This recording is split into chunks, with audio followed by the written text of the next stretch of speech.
Thank you, Mr. Speaker. Members, we're here today to make some cuts, and that is important, and that is necessary. We do need to cut. But I want to make sure that you pay some attention to this amendment, because it is different than some of the others that have come before you.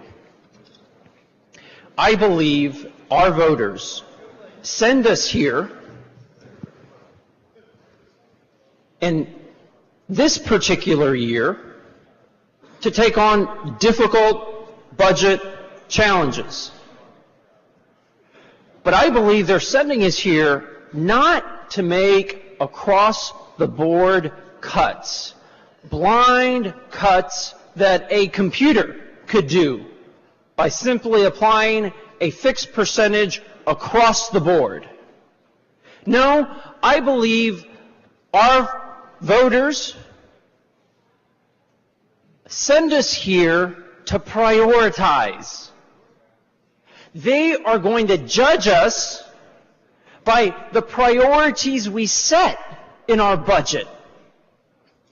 They want to know where we stand on education. They want to know where we stand on nursing homes. When they go into the booth to pull a lever, they're going to ask themselves who was with them in prioritizing our children's schools and making college affordable and accessible to all. This amendment, I believe, serves all of our interests. This amendment is not going to a particular school or university in just one part of our state. This amendment gives us an opportunity to, with a finer comb, prioritize an item in our budget that I believe really deserves being lifted up. And that is the priority of higher education. Let me tell you what this amendment does. This amendment would reduce the cut to the Higher Ed Coordinating Board, because that is the organization that oversees a variety of different programs in higher ed. It reduces their cut by $6.2 million, and it finds that money from the governor's trusteed programs.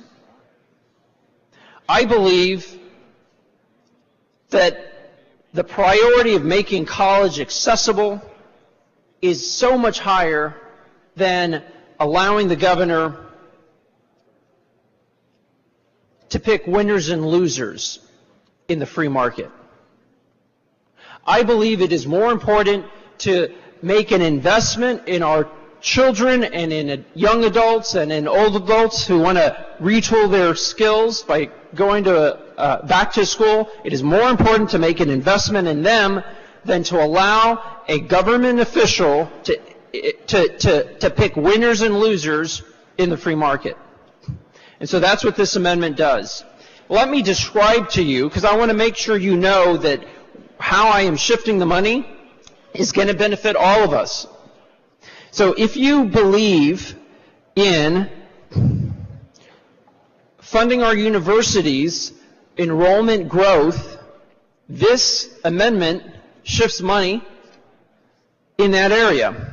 If you believe that we have a nursing shortage, Ms. Chairwoman of Public Health, if you believe we have a shortage in nurses and in doctors, this amendment will move money into the Physician Education Loan Repayment Program, into the GME program, into the Primary Care Residency Program, into financial aid for LVNs and for professional nursing students. So across the board, let me tell you what else this amendment does. And I believe this is another value that Texans believe in. Texans want us not to divert money. If we tell them that we're going to collect money for them for a certain purpose, they want us to spend it for that purpose. This amendment prevents money that Texans have spent on fees from being used for a different purpose. Let me give you some examples. Fifth year accounting students program. This is actually a scholarship program for students who want to pursue a CPA, and they need a fifth year to get that degree. Well, CPAs today pay a fee when they get their license, and they're told that the money is going to go for a scholarship for a needy student to get their degree. And they willingly and happily pay that fee. In this bill, we take the money and divert it from that scholarship program. Let me give you another example of a diversion that my amendment prevents. The Be On Time program.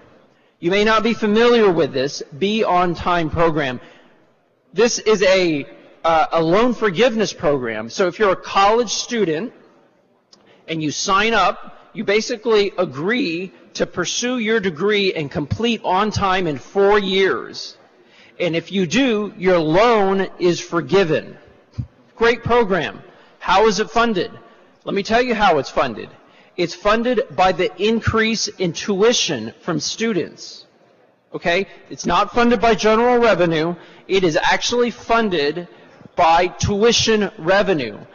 Whenever tuition revenue goes up, 5% of the increase goes to support the Be On Time program. We are taking our children's money that is intended to support this scholarship program, and we're diverting it. This violates, I believe, two values that we all hold dear. Number one is investing in our children's education, and number two, not lying to taxpayers, not diverting money from one area that it's intended and sending it to another. And so with that, my colleagues, I believe I bring you an amendment that serves us all, that will help us all distinguish ourselves from those who want to divert money, those who want to invest less in education.